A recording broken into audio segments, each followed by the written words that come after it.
Здравейте YouTube, аз съм Абисас и днес играя Need for Speed Underground 2. Ще снимам на него, защото няма на какво друго снимам. Тоест има на какво снимам, но просто не ми стелях игри.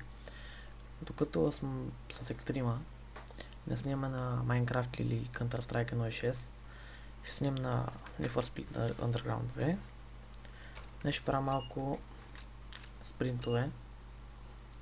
Нека бъде тази карта. Да го направя. Ай на хард ще го направя. Добре, ще бъда с този Nissan. И да, нека да започваме. В клипа може леко да ме не чувате от Nissan ми. Да. И да, сега съм при за пръв път. Така, първия завой го взехме. Доста зле.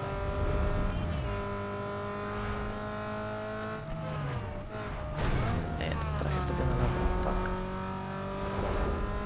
Да.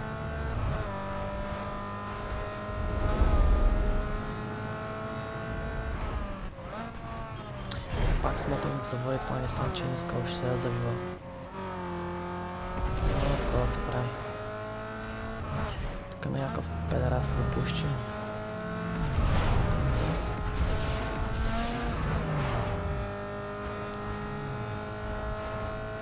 И вече съм на половината на картата. Вода с доста голяма преднина всъщност. Добре, вече не е толкова голяма. Добре, айде бързо да сме това Nissan. Аз всъщност не видях срещу какви коли играя, май бяха. Имаше 350 Z. Не съм много сигурен. Всъщност Nissan 350 Z го водят за най-бързата кола в Need for Speed Underground 2. О, 90... Не, фак! О, това беше 90% и минута и 27 секунди.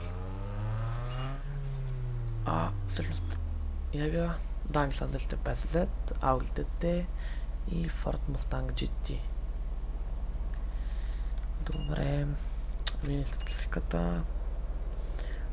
Максимума спид ценила на мапа е 264 км и 5 горе-долу. Да, май това ще бъде за този клип. Ето го Nissan, само да го покажа. Ето го Nissan-чето. Да. Това беше мен за първия клип на Need for Speed Underground 2. И благодаря за гледането и ако ви е харесало, subscribe и лайк. Чао!